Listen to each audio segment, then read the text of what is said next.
तो कैसे हैं आप लोग। आज हम बात कर रहे हैं भूगोल के बारे में। भूगोल एक बहुत बड़ा सब्जेक्ट है, मगर एग्जाम की दृष्टि से अगर देखा जाए तो यह कई पार्ट में डिवाइड किया गया है। तो भूगोल को पढ़ने से पहले हमें इस एक बात सोचनी चाहिए, जब भी हम आसपास की चीजों को देखते हैं तो हमारे दिमाग में कई सवाल उठते हैं। जैसे कि हम नदियों को देखते हैं, हम तालाबों को देखते हैं, हम समुद्र देखते हैं, हम आसमान देखते हैं, आसमान में चलने वाली और हमारे आसपास बहने वाली पवन एवं वायु को देखते हैं मतलब महसूस करते हैं। हम ऊपर आसमान को भी देखते हैं, आसमान में तारों को भी देखते हैं, हम सूरज देखते हैं और हम चंद्रमा देखते हैं और अन्य ग्रहों के बारे में भी हम उपकरणों के माध्यम से जानकारी प्राप्त करते हैं। मगर इन सब चीजों को देखने के बाद हमारे दिमाग में एक सवाल उत्पन्न होता है कि इन सब चीजों का निर्माण कैसे हुआ। जैसे ही इन सब चीजों के निर्माण के बारे में हमारे दिमाग में बातें आती हैं तो वहां पर एक सब्जेक्ट का जन्म होता है, जिस सब्जेक्ट को कहा जाता है भूगोल यानी ज्योग्राफी। तो ज्योग्राफी को पढ़ने के लिए हमें क्या है, हमें बेसिक साइंस यानी कि जो सामान्य विज्ञान है वो हमें अच्छे से आना चाहिए, यानी कि हमें तर्क करना आना चाहिए। क्या आना चाहिए? तर्क करना चाहिए। तर्क कैसे? तर्क का मतलब ये है कि कोई भी चीज संसार में हो रही है उसका एक कारण है। बिना कारण के कोई भी चीज नहीं हो सकती, यानी कोई भी घटना नहीं हो सकती। दुनिया में आप कोई भी अगर आप इंसिडेंट देखते हैं, यानी कोई भी घटनाओं का आप अनुकलन करते हैं, यानी कि उसको एक एनालिसिस करते हैं तो उसके पीछे कोई ना कोई एक कारण होता है। मगर उस कारण को जानने के लिए आपको समझना होगा कि वह घटित कैसे हुआ। ठीक है। तो भूगोल में जिसको जी भी नहीं आता है, आज की जो क्लास हो रही है वो बहुत ही बेसिक क्लास है ना। तो हम स्टार्ट कर रहे हैं उस प्लेटफॉर्म से जिस प्लेटफॉर्म पे बच्चे बिल्कुल भी समझ नहीं पाते। ठीक है।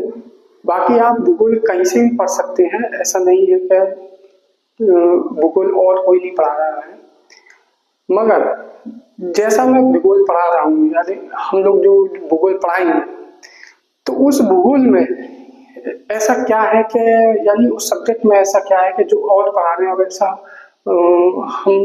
हम भी वही पढ़ाएंगे, मगर उस पढ़ाने का वो जो तरीका होगा वो क्या होगा, अलग होगा। यानी कि वो बिल्कुल साइंटिफिक तरीका होगा। आपको कोई भी चीज ऐसे बताई नहीं जाएगी कि ये हो गया। मैंने पहले ही बोला है कि जो भी संसार में घटित होता है उसका कारण होता है। उस कारण को मैं आपके सामने रखूंगा, चाहे आपको मुझे किसी भी तरीके से रूप में ले सकते हैं, सारे भाई कुछ भी ले सकते हैं, मगर इस तरीके को मैं आपके सामने रखूंगा कि आपको कोई भी समस्या आने वाली नहीं है। तो भूगोल को जब भी हम पढ़ते हैं तो उसका हम एक क्या करते हैं, एक वर्गीकरण करते हैं। क्या करते हैं? वर्गीकरण करते हैं। जब वर्गीकरण होता है किसी चीज का तो सब्जेक्ट के अनुसार वो चीजें डिवाइड होती हैं। जब सब्जेक्ट के अनुसार वो चीजें डिवाइड होती हैं तो उसमें भी पार्ट बनते हैं कि वह सब्जेक्ट किस तरीके से डिस्क्राइब किया गया है। तो अभी हम बात कर रहे हैं विश्व भूगोल की। किसकी बात कर रहे हैं? विश्व भूगोल की।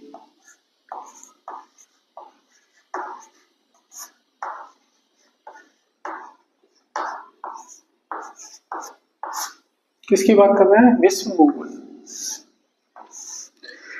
अब विश्व भूगोल को जो है कई पार्ट में डिवाइड किया गया है। ठीक है। विश्व भूगोल को कई पार्ट में डिवाइड किया गया है, जिसमें पहला जो पार्ट है वो कौन सा है, सामान्य भूगोल। कौन सा पार्ट है, सामान्य भूगोल। ठीक है, पहला जो पार्ट है वो क्या है, सामान्य भूगोल। नेक्स्ट जो पार्ट है वो कौन सा है, भौतिक भूगोल। नेक्स्ट पार्ट कौन सा है, भौतिक भूगोल। सामान्य भूगोल से तात्पर्य क्या है वो हम विस्तार पूर्वक आपको समझाएंगे, घबराने की कोई बात नहीं है। मैं इस तरीके से आपको इस सब्जेक्ट को लेकर चलूंगा, आपको आपकी परीक्षा में किसी भी तरीके की दिक्कत नहीं आएगी और कोई भी ऐसा टॉपिक नहीं होगा जो यहाँ से छूट जाए। ठीक है, बस ये है कंसंट्रेट करके रहना, भौतिक भूगोल।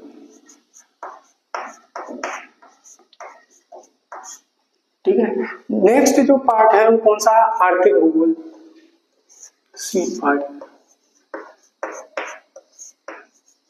नेक्स्ट पार्ट कौन सा है, आर्थिक भूगोल।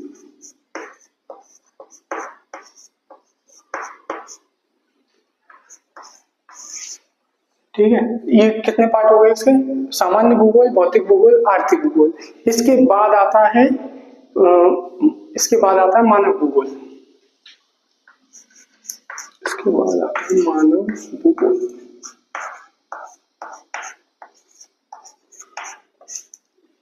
मानव भूगोल है और नेक्स्ट है कौन सा है, नेक्स्ट भूगोल है आपका विश्व का क्षेत्रीय। जैसे कि अगर हम सारी चीजें पढ़ ले तो हमको उसके क्षेत्र की भी जानकारी होनी चाहिए। विश्व क्षेत्रीय भूगोल, विश्व क्षेत्रीय भूगोल। इन पाठ को हम विस्तार पूर्वक पढ़ेंगे। इसके अलावा विश्व भूगोल में कुछ भी नहीं है, मगर ये अपने एक सब पार्ट भी रखते हैं, एक बहुत बड़ा सिलेबस भी रखते हैं। ठीक है, तो पहले वाले में जो हम बात करेंगे वो कौन सा है, सामान्य भूगोल के बारे में बात करेंगे। किसके बारे में बात करेंगे, देखो इसको डिवाइड कर लेते हैं, ये सब इसी के पार्ट है। इस तरीके से आप चाहें तो इसके नोट्स बना सकते हैं, चाहे क्या बनाना ही पड़ेगा, क्योंकि अगर आप वो लिखते हैं ना तो वो क्या है, लिखने के साथ आपका दिमाग भी उसको सेव करते हुए चलता है। अगर आप लिखेंगे नहीं, वीडियो देखते जाएंगे तो फिर उससे कोई फायदा है नहीं, तो आगे क्या है कि वो समझ में आने वाला नहीं है। तो पहला जो पार्ट है इसका वो कौन सा है, ब्रह्मांड।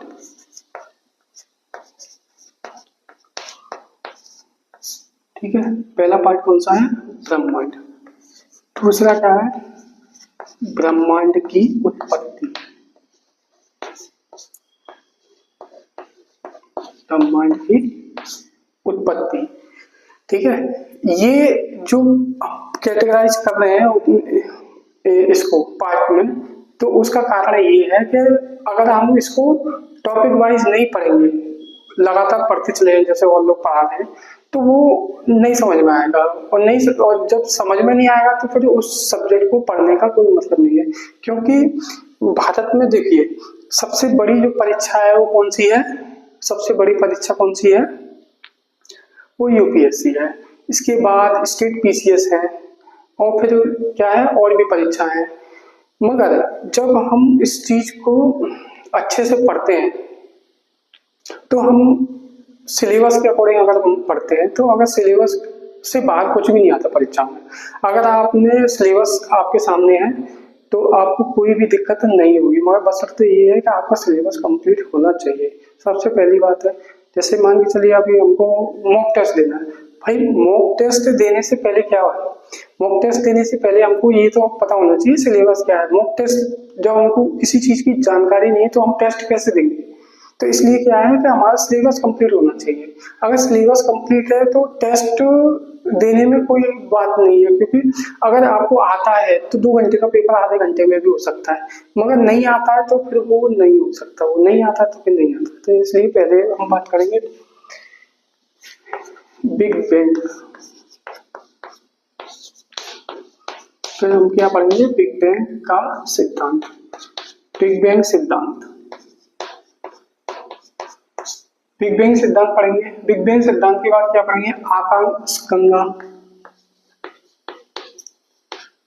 आकाश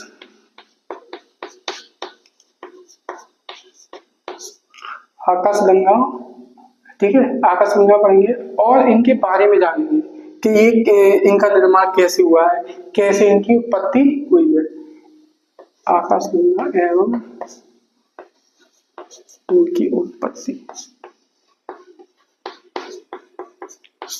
ठीक है।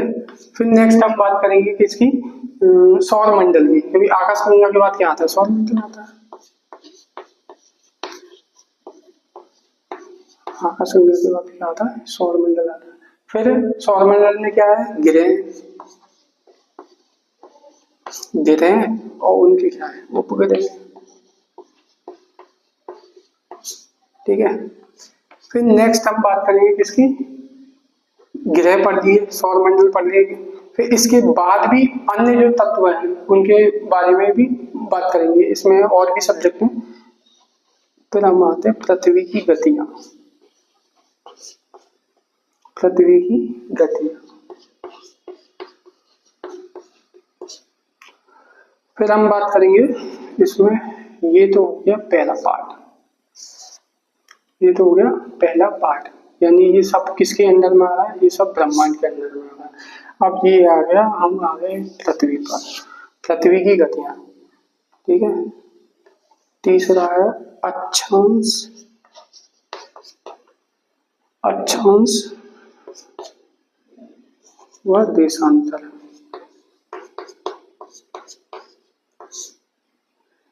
और समय और तिथि के बारे में पढ़ेंगे हम, समय और तिथि के बारे में पढ़ेंगे, किस तरीके से किस जगह पे कौन सा आ रहा है, समय आ रहा है कि तिथि किस जगह पर लागू होता है, समय किस जगह पर कौन सा है, अक्षांश कौन सा है, देशांतर कौन सा है, ठीक है। अब नेक्स्ट है भौतिक भूगोल, जो अपने आप में बहुत बड़ा पार्ट रखता है। अगर देखा है यार तो विश्व भूगोल में सिर्फ अगर कोई पार्ट है तो वो कौन सा है? भौतिक भूगोल।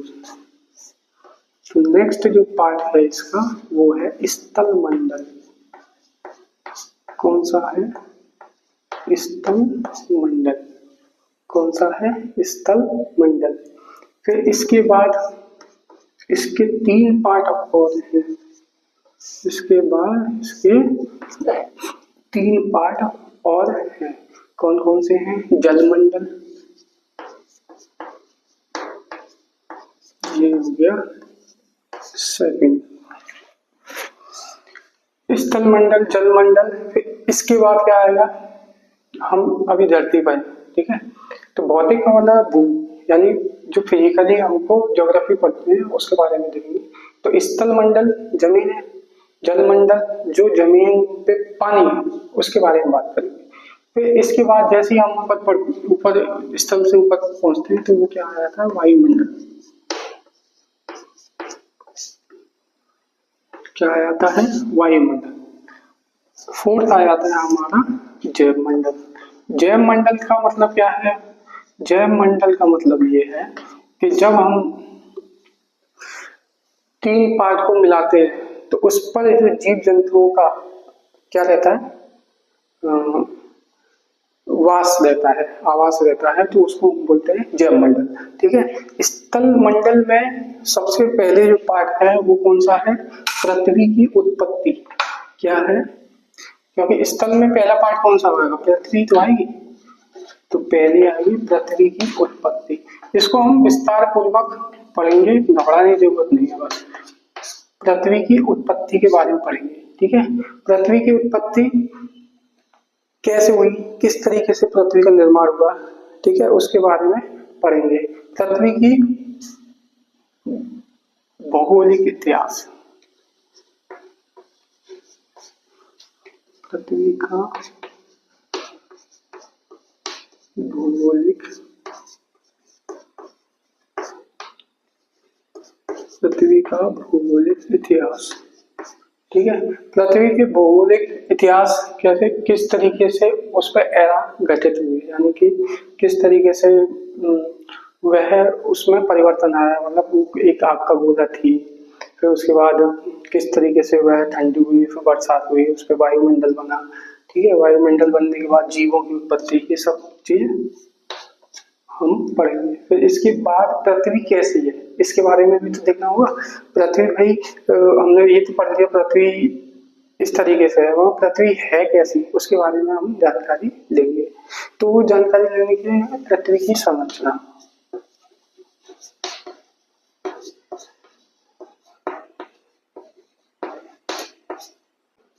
पृथ्वी की संरचना के बाद हम बात करेंगे चट्टानों के बारे में। चट्टान, क्योंकि जब पृथ्वी की जब संरचना का निर्माण होता है तो क्या है, उसके अंदर बहुत सारी घटनाएं घटित होती हैं, जैसे ज्वालामुखी, अंतर्जात बल है, बाहरी जात बल है, उसके ऊपर भी घटनाएं घटित होती हैं, अपक्षय है, अपरदन है। ठीक है, तो उन घटनाओं के कारण जो स्थल आकृतियां बनती हैं, ठीक है, तो उनके बारे में हम जानकारी लेंगे। तो उसके बाद पृथ्वी संरचना के बाद क्या है, चट्टान है। चट्टानों के बाद आता है अंतर्जात बल। अंतर्जात बल, चट्टानों के बाद क्या आता है, अंतर्जात बल। तो अंतर्जात बल कैसे उत्पन्न होता होगा भाई, तो उसके लिए हमें क्या पढ़ना पड़ेगा, प्लेट टेक्टोनिक, यानी कि प्लेट विवर्तनिकी सिद्धांत। प्लेट विवर्तनिकी सिद्धांत,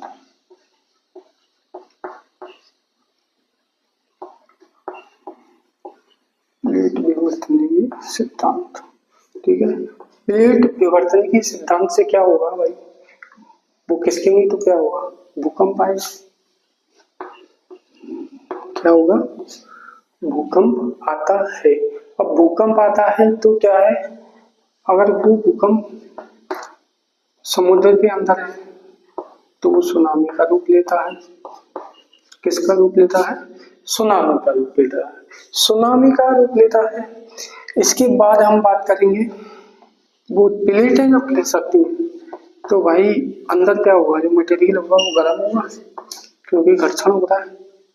अब घर्षण हो रहा है तो कोई भी चीज बिना कारण के नहीं बताई जाएगी। मैं फिर बात कर रहा हूँ, अगर कोई भी चीज अगर ऐसे बता रहा हूँ मैं, तो ऐसा नहीं है कि उसके पीछे कारण नहीं, बिना कारण के नहीं बताई जाएगी। क्योंकि बिना कारण के अगर मैं आपको बता भी दूंगा तो वो समझ से परे हो जाएगा आपके, और जब समझ से परे हो जाएगा तो उसका समझाने का कोई मतलब नहीं है और मेरा पढ़ाने का भी कोई मतलब नहीं है। तो मैं जो भी बता रहा हूँ उसको ध्यान से सुनते रहिए बस। ठीक है, इसके बाद हम बात करेंगे किसकी, बहिर्जात, यानी कि भाई अब हम धरातल पे आ गए। पहले कहाँ थे, पृथ्वी के अंदर। पहले क्या थे हम, पृथ्वी के अंदर, यानी कि ये अंदर थे हम इस तरीके से। ठीक है, ये पृथ्वी है। अब हम कहाँ पर है, इसके ऊपर है। तो वो जो बल घटेंगे उनको बोला जाएगा बहिर्जात। क्या बोला जाएगा, बहिर्जात बल। क्या बोला जाएगा, बहिर्जात बल। नेक्स्ट हम बात करेंगे महाद्वीपों के निर्माण के बारे में और उनकी जानकारी को हम समझेंगे कैसे उनका निर्माण हुआ।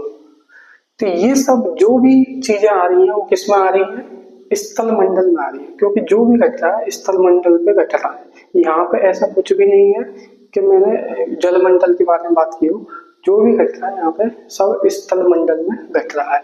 नेक्स्ट हम बात करेंगे जल मंडल में। तो जल मंडल में क्या आता है भाई, पानी आता है।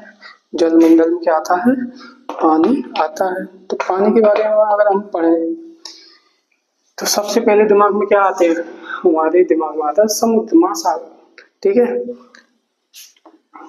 पहली बात करें महासागरीय नितल।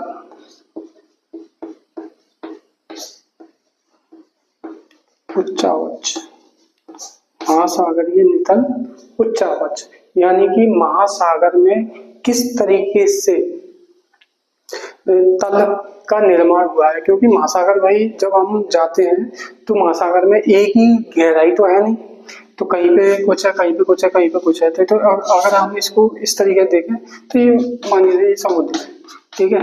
तो यहाँ कुछ और होगा, यहाँ कुछ और होगा, यहाँ कुछ और होगा और यहाँ कुछ और होगा। ये तो स्थल मंडल हो गया, ठीक है। तो जब हम जैसे ही गहराई में उतरते हैं तो उसी के अनुसार क्या है, वहां का वातावरण भी बदलता चला जाता है और जल दाब भी बढ़ता जाता है।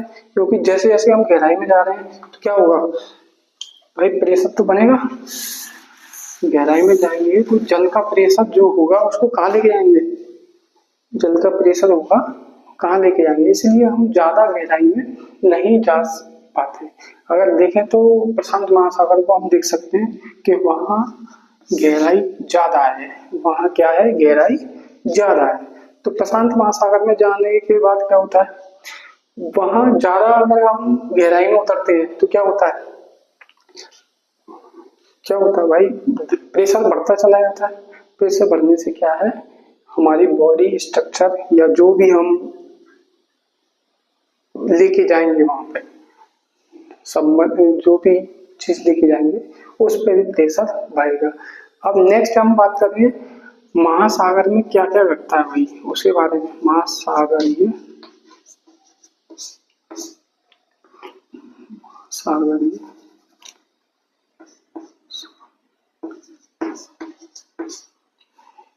कुछ तो करता हुआ भाई। जब हम नीचे जाएंगे तो हमें पता पड़ेगा कि कहाँ से ऊंचा है, कहाँ से नीचा है। तो हम उसके तल के बारे में भी जानकारी लेंगे। मगर जब हम ऊपर ही रहेंगे तो क्या होगा, महासागरीय तरंग किस तरीके से तरंग उठती हैं एवं इसमें कौन कौन सी धाराएं होती हैं उनके बारे में भी बात करेंगे। महासागरीय तरंग एवं धाराएं, ठीक है। तीसरी बात करेंगे सागरीय तापमान।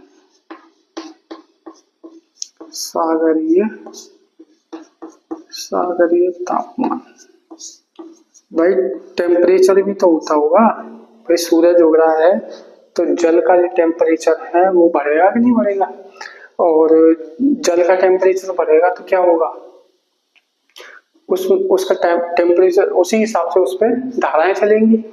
और उसके ऊपर जो वायु बह रही होगी, किसके ऊपर, सागर के ऊपर जो भी वायु बह रही होगी वो भी गर्म होगी, या जैसा टेम्परेचर हो उसके अनुसार होगी। गर्म है तो गर्म, ठंडी है तो ठंडी, ठीक है।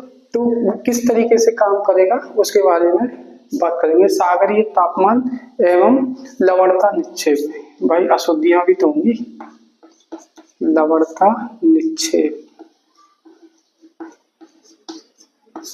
लवणता निक्षेप। नेक्स्ट हम बात करेंगे वायुमंडल, जिससे बहुत सारे प्रश्न बनते हैं। कभी कभी तो ऐसा होता है कि 8-9 क्वेश्चन वायुमंडल से आ जाते हैं। तो वायुमंडल एक अगर देखा जाए तो वो जलवायु विज्ञान के तौर पे अगर हम देखें तो वो बहुत अच्छा है।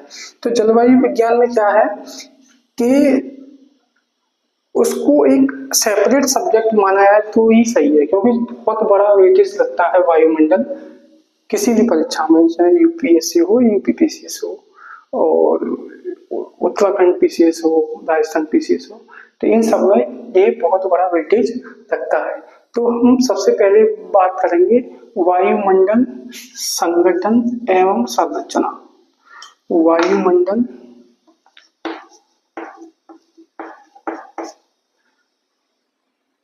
संगठन एवं संरचना, इसके बारे में भी हम देखेंगे किस तरीके से वह काम करता है, वायुमंडल संगठन कैसा है, ठीक है। ताप के बारे में भी पढ़ेंगे हम, ठीक है। सूर्य ताप के बारे में भी पढ़ेंगे, और टेम्परेचर का हमारी पृथ्वी पर और हमारे वायुमंडल पर क्या प्रभाव पड़ता है उसके बारे में पढ़ेंगे, ठीक है।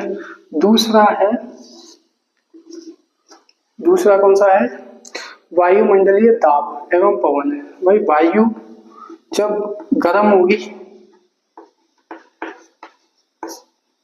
वायुमंडलीय दाब एवं पवन, ठीक है। वायुमंडलीय दाब तो कहाँ पर लो प्रेशर है और कहाँ हाई प्रेशर है, इसके बारे में भी हम जानकारी लेंगे। कहाँ लो प्रेशर है, कहाँ हाई प्रेशर है, और उसके कारण किन किन जगहों पर उसका प्रभाव पड़ता है, किस तरीके से वहां पे वायु राशियों का निर्माण होता है, वातावरण का निर्माण होता है, उसके बारे में भी हम जानकारी लेंगे। नेक्स्ट जो टॉपिक है वो है आर्द्रता एवं वर्षा। पानी भी तो बरसेगा, ह्यूमिडिटी बढ़ेगी, बढ़ेगी कि नहीं बढ़ेगी, कैसे बढ़ेगी, टेम्परेचर इंक्रीज होगा, और जहां जल है वहां क्या होगी, जल वाष्प बनेगा। क्या बनेगा, जल वाष्प बनेगा। जब जल वाष्प बनेगा तो क्या होगा, एक जगह इकट्ठा हुआ, इससे ऊपर क्या होगा, संघनन होगा, होगा कि नहीं होगा। भाई जल वाष्प बढ़ रहा है, आपने क्या किया, हाथ लगा दिया, मान चलिए एक गैस पे या चूल्हे पे कोई बर्तन पानी बॉयल हो रहा है, आपने क्या किया, हाथ लगा दिया, तो आपको उसका महसूस होता है, वही जल वाष्प है। वो क्या बढ़ाता है, गर्मी बढ़ाता है, और जब गर्मी बढ़ाता है तो गर्मी बढ़ाने से क्या होगा, वो एक जगह इकट्ठा हो जाता है, ऊपर उठेगा, नीचे क्या था, गर्म हो रहा था, ठीक है, नीचे क्या था, गर्म हो रहा था, मगर ऊपर होने पर क्या होगा, वो थोड़ा ठंडा होगा, क्योंकि ये ऊंचाई बढ़ने पर क्या होता है, ऊंचाई बढ़ने पर क्या होता है, टेम्परेचर कम होता है, ऊंचाई बढ़ने पर क्या होता है, टेम्परेचर कम होता है। सब कुछ क्लियर हो जाएगा जब बस लगातार बने रहिए चैनल पर, ये मेरा चैनल है, आप इस पर बने रहेंगे तो मैं बता रहा हूँ पूरा कोर्स इतनी आसानी से हो जाएगा, आपको कोई भी समस्या की जरूरत नहीं होगी, ठीक है। वायु राशि, इसके बाद आता है वायु राशि। सर ये क्या है वायु राशि, ये कोई राशि है क्या, वायु की भी कोई राशि होती है क्या, होती है, वायु की भी राशि होती है, इसके बारे में भी हम जानकारी लेंगे। वाताग्र क्या होते हैं उसके बारे में भी हम पढ़ाएंगे, किस तरीके से एक जगह वायु इकट्ठी होती है, किस फिर लो प्रेशर से हाई प्रेशर, हाई प्रेशर से लो प्रेशर, किस तरीके से वो चलते हैं। आने वाले जितने भी लेक्चर होंगे उनमें आपको सारी चीजें क्लियर हो जाएंगी, ठीक है। कैसे चक्रवात बनते हैं, चक्रवात कैसे बनते हैं और प्रति चक्रवात कैसे बनते हैं, इसके बारे में भी हम पढ़ेंगे।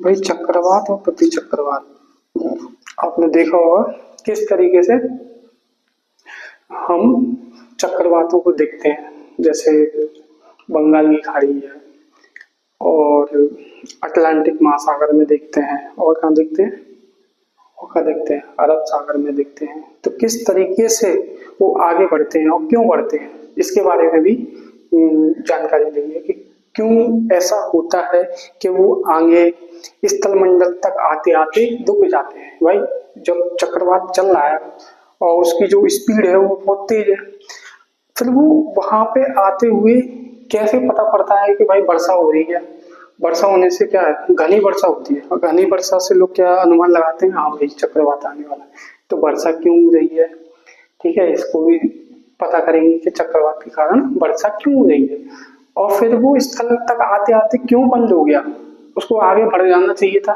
स्थल तक आते आते वो बंद हो जाता है, क्यों बंद हो जाता है, इसके बारे में भी हम देखेंगे कि क्यों बंद हो जाता है, ठीक है। अब नेक्स्ट हम बात करते हैं जैव मंडल, किसकी, जैव मंडल। तो जैव मंडल में एक टॉपिक है वो है विश्व की मिट्टियां, कहाँ कौन सी मिट्टियां पाई जाती है, विश्व की मिट्टियां। तो जब हम इनके बारे में पढ़ते हैं, विश्व की मिट्टियों के बारे में, तो हमें पता चलता है कि किस जगह कौन सी मिट्टी पाई जाती है। ये हम पूरे विश्व के बारे में पढ़ेंगे कि किस तरीके से हम इसको डिवाइड कर सकते हैं, इसका यानी कि इसका मिट्टियों का भी वर्गीकरण होता है कि भाई एक जगह एक जैसी मिट्टी नहीं पाई जा सकती। जैसे अगर हम देखें तो ये क्या है, ये हमारा भारत है, तो इस जगह अगर हम देखें तो इस जगह की जो मिट्टी है वो डिफरेंट है। क्यों डिफरेंट है, क्योंकि प्रायद्वीप क्या हुआ, यहाँ पे क्या है, हिमालय। ठीक है, पहले भारतीय पर, ठीक है। तो ये क्या है, टकराया, किससे टकराया, किससे टकराया, एशिया महाद्वीप से टकराया। एशिया महाद्वीप से टकराने के बाद क्या हुआ, यहाँ पे क्या हुआ, यहाँ पे क्या हुआ, ये प्लेटों का टकराव हुआ। प्लेटों के टकराव से क्या हुआ, दुर्बलता जो मंडल है उसमें हुई हलचल, हलचल हुई तो यहाँ से क्या हुआ, यहाँ ये लावा जो है यहाँ से यहाँ इकट्ठा हुआ और यहाँ पे क्या हुआ, भूतकाल में, भूतकाल में, कब, भूतकाल में ज्वालामुखी उत्पन्न हुई। तो ज्वालामुखी उत्पन्न हुई, होती रही तो एक ट्रैप बन गया, यहाँ पे क्या बन गया, ट्रैप बन गया, एक लेयर बन गई। ज्वालामुखी फूटी, लावा निकला, फैल गया। फिर कुछ सालों बाद, कुछ वर्षों बाद फिर क्या हुआ, फिर फूटी, लावा हुआ, लावा उत्पन्न हुआ, फैल गया।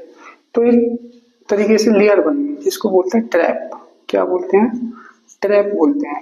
क्या बोलते हैं, ट्रैप। और भारत में इसको क्या बोलते हैं, दक्कन ट्रैप बोलते हैं। क्या बोलते हैं, दक्कन ट्रैप। ये मुंबई महाराष्ट्र का जो एरिया है ये पूरा दक्कन ट्रैप में आता है। और जो पश्चिमी घाट है, ऊपर जाएंगे तो थोड़ा पश्चिमी घाट भी इसी में आता है।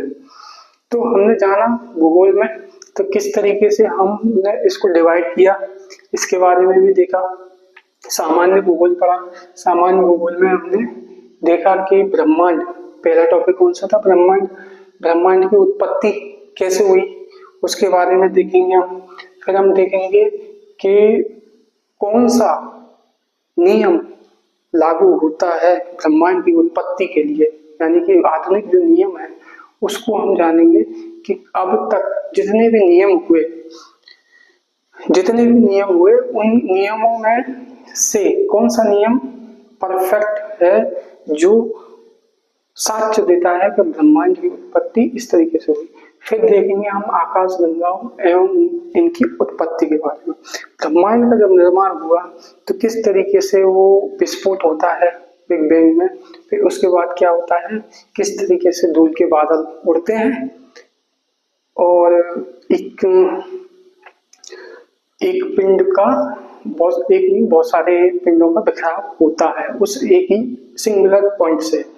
ठीक है, सिंगुलर पॉइंट से बिखराव होता है। तो बिखराव होने के कारण कैसे धूल के बादल बनते हैं। फिर धूल के बादल बनने के बाद वो जो निहारिका का रूप यानी नेबुला का रूप लेते हैं। नेबुला का रूप लेने के बाद फिर क्या है, वही आकाश गंगाओं में परिवर्तित होती है।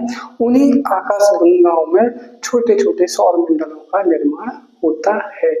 फिर हमने देखा सौर मंडल। तो सौर मंडल में क्या है, तो सूर्य होगा केंद्र में, सूर्य है, बाकी उसके ग्रह वो उसके चक्कर लगाते हैं। इसके बाद हम देखेंगे ग्रह एवं उपग्रहों के बारे में। फिर हम बात करते हैं पृथ्वी की गतियां।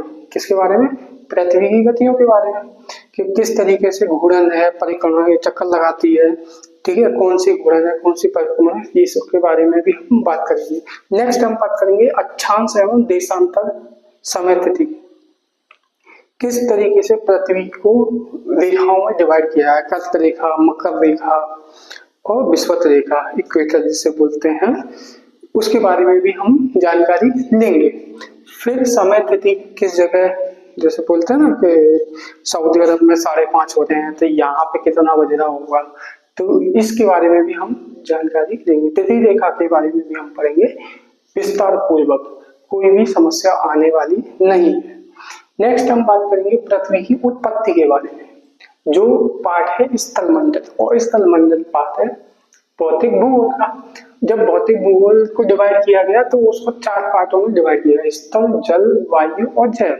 ठीक है, ये एक दूसरे के पूरक है, ये क्या है, एक दूसरे के पूरक है। तो स्थल मंडल में पहला क्या था, पृथ्वी की उत्पत्ति के बारे में, कि किस तरीके से पृथ्वी की उत्पत्ति हुई, किस तरीके से उस पर वायुमंडल बना, किस तरीके से उस पर गैसों का निर्माण हुआ और गैसें कहाँ से आई, ये भी हम जानेंगे। ठीक है, पृथ्वी की भौगोलिक इतिहास, ठीक है, जो एरा उस पर गुजरते गए उसके बारे में भी हम बात करेंगे।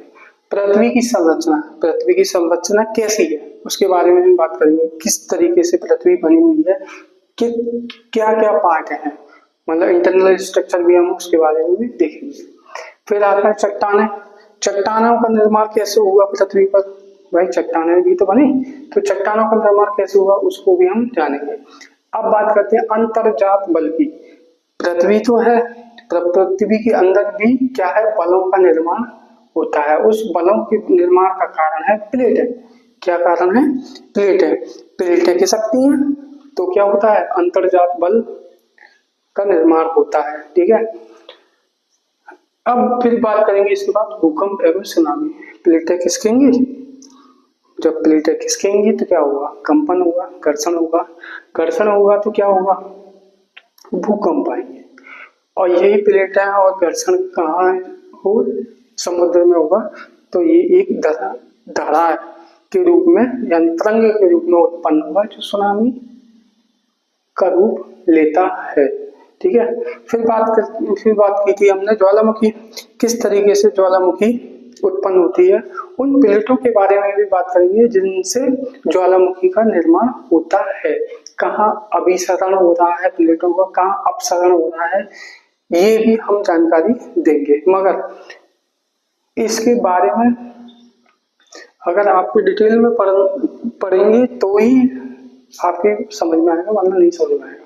ठीक है, बहिर्जात बल यानी क्या हुआ हमारे पृथ्वी पर, उन इंटरनल जो स्ट्रक्चर घटा है बहिर्जात घटा, उसके कारण क्या होगा, पृथ्वी पे ऊपर नीचे कहीं पे नितल कहीं उच्चावच होने लग गया, यानी कहीं पे ऊंचा हो गया कहीं पे नीचा हो गया। तो कहीं पे खड्डा है, कहीं पे ऊपर देखते हैं तो क्या पहाड़ है ऊंचे ऊंचे, तो उनका पृथ्वी पर क्या प्रभाव पड़ता है ये भी हम देखेंगे। क्योंकि जब भी ऊपर, जैसे मान लीजिए कोई पर्वत है, पर्वत क्या है, ऊंचाई पर है, वहां क्या होगा, वायु ठंडी होगी, ठंडी होगी तो क्या होगा, वहां पर संघनन होगा, वायु टकराएगी। क्योंकि सागर से वायु क्या है, गर्म वायु सागर से चल के आ रही है, वो जलवाष्प लेके आ रही है, और किससे टकरा रही है, पर्वत से टकरा रही है। तो वहां क्या होगा, वर्षा हुई, वर्षा हुई तो क्या होगा, पानी बहेगा, पानी बहेगा तो क्या होगा, तो बहुत सारी आकृतियों को निर्माण होगा, तो आच्छादन भी होगा, अपर्दन भी होगा। ठीक है, तो ये सब चीजें देखेंगे। फिर हम देखेंगे महाद्वीपों का निर्माण, किस तरीके से महाद्वीपों का निर्माण हुआ। फिर इसके बाद है जलमंडल। जलमंडल की बारे में हमने देखा था। फिर तुम सबसे पहले बात किसकी आती है, महासागरीय नितल उच्चावच की। इसकी आती है महासागरीय नितल उच्चावच की। फिर इसके बाद है महासागरीय तरंग एवं धाराएं, महासागरीय तरंग एवं धाराएं। फिर इसके बाद है सागरीय तापमान, वह टेम्परेचर कैसा है सागर का, और उस टेम्परेचर से उस सागर पे और उस पे जो वायु जो तैर रही है उस पर क्या प्रभाव पड़ रहा है उसके बारे में भी, उसमें के कौन कौन सी अशुद्धियां हैं ये भी, यानी लवणता मतलब अशुद्धियां। फिर बात करी हमने वायुमंडल संघटन एवं संरचना की, जो कि बहुत ही इम्पोर्टेंट टॉपिक है भूगोल का। ठीक है, वायुमंडलीय दाब एवं पवन, ठीक है, कितना प्रेशर है, कहाँ लो प्रेशर है, कहाँ हाई प्रेशर है, उसके कारण कहाँ पे आर्द्रता होगी, कहाँ जलवाष्प बनेगा, कहाँ संघनन होगा, फिर कहाँ वर्षा होगी, कोहरा, पाला, कुहासा सब पढ़ेंगे हम। ठीक है, वायु राशि, वाताग्र चक्रवात, पृथ्वी चक्रवात, इसके बारे में भी हम जानकारी लेंगे। जैवमंडल, जैवमंडल में क्या हुआ, विश्व की मिट्टियां, जैवमंडल में क्या हुआ, विश्व की मिट्टियां, तो हम मिट्टियों के बारे में भी पढ़ेंगे। मेरी बात को आपने अच्छे से सुना, इसके लिए धन्यवाद। आगे नई क्लास में मिलते रहेंगे। ठीक है।